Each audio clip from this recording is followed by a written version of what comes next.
Nyom aduawatwe nnan. Sadia wotena bia ho nom si yefe asafo Awurade mekra ani gina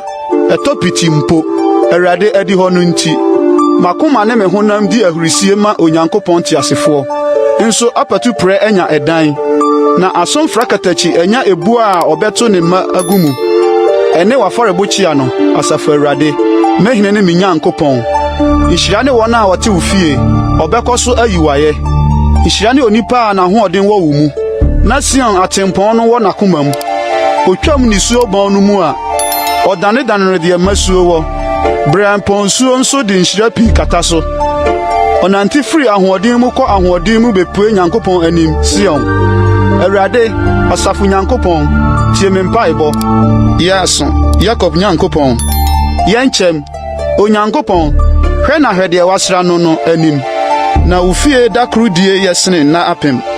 mepe me Nyankopɔn fie na mo nampan mutina mom sene se metena abonefo ntomadan mu na owia ne kyem ne Awurade Nyankopɔn